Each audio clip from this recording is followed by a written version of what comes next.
لیلۃ القدر کی ایک نشانی صحیح حدیث میں آئی ہے، وہ ہے کہ جب یہ رات گزر جاتی ہے، صبح سورج طلوع ہوتا ہے تو سورج کی شعائیں نہیں ہوتی،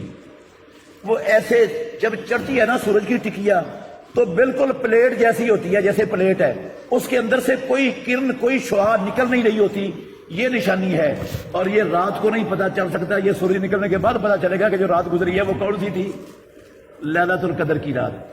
یہ ایک نشانی امام الانبیاء محمد الرسول اللہ صلی اللہ علیہ وسلم سے صحیح سند کے ساتھ ثابت ہے۔ اللہ کے نبی نے یہ نشانی بتائی ہے لیلۃ القدر کی، لیکن اس کا پتہ رات کے گزرنے کے بعد چلنا ہے، رات کے دوران اس کا پتہ نہیں چل سکتا۔ ایک اور نشانی ہے، لیکن اللہ کے نبی نے اس کو نشانی نہیں کہا، اور وہ بھی ہر بندہ پہچان نہیں سکتا ہے۔ وہ آتا ہے حدیث میں کہ وہ جو رات ہوتی ہے نا، نہ زیادہ گرم ہوتی ہے نہ زیادہ سرد ہوتی ہے، وہ معتدل قسم کی ہوتی ہے، معتدل قسم کی ہوتی ہے، نہ زیادہ گرم ہوتی ہے نہ زیادہ سرد ہوتی ہے،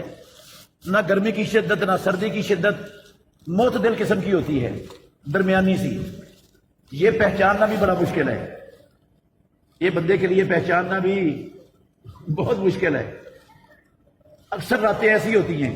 موسم کے حساب سے، آج کل موسم ایسا ہے، نہ زیادہ گرمی نہ زیادہ سردی، تو کیسے بندے کو پتا چلے گا کہ یہ کون سی رات ہے؟ باقی یہ جو لوگوں نے بنایا ہوا ہے کہ اس رات میں کتے نہیں بھونکتے، اس کی کوئی بات نہیں ہے کتاب و سنت میں، کوئی نام و نشان نہیں ہے اس نشانی کا۔ اور بعض نے یہ بنائی ہوئی ہے کہ جو چیزیں ہوتی ہیں نا، یہ سہاگا ہے، یہ سونے کا بن جاتا ہے رات کو، اس کو جو کھالے میں پانی بہ رہا ہے وہ سارا دودھ بن جاتا ہے، یہ نشانی ہوتی ہے۔ کتاب و سنت میں ایسی بھی کوئی نشانی کا وجود نہیں ہے۔ بس ہمیں پورے 10 راتیں جاگ کر کوشش کرنی چاہیے کہ ہمیں وہ رات مل جائے۔ انشاءاللہ جو 10 راتیں جاگے گا، پروردگار کبھی بھی اس کو اس عظمت سے اور اس رات کے پانے سے محروم انشاءاللہ رب نہیں کرے گا ضرور۔ رمضان کے پہلے عشرے کا ایک مرتبہ رسول اللہ صلی اللہ علیہ وسلم نے اعتکاف کیا، پھر دوسرے عشرے کا کیا، پہلے عشرے کا مکمل ہونے کے بعد پھر دوسرے عشرے کا ساتھ ہی اگلے عشرے کا شروع کر دیا۔ پھر رسول مکرم صلی اللہ علیہ وسلم رمضان المبارک کے آخری عشرے کا ہمیشہ اعتکاف کرنے لگ گئے۔ آپ نے کہا میں نے رمضان کے پہلے عشرے کا اعتکاف کیا، اس میں لیلۃ القدر کی رات نہیں ملی، پھر دوسرے عشرے کا اعتکاف کیا، اس میں بھی لیلۃ القدر کی رات نہیں ملی، پھر رسول مکرم صلی اللہ علیہ وسلم نے تیسرے رمضان کے عشرے کا اعتکاف ہمیشہ ہی کیا، اور اللہ رب العالمین نے لیلۃ القدر تیسرے عشرے کی کسی رات میں اپنے نبی کو دکھا دی۔ نبی مکرم صلی اللہ علیہ وسلم لیلۃ القدر کے متعلق بتانے کے لیے تشریف لائے،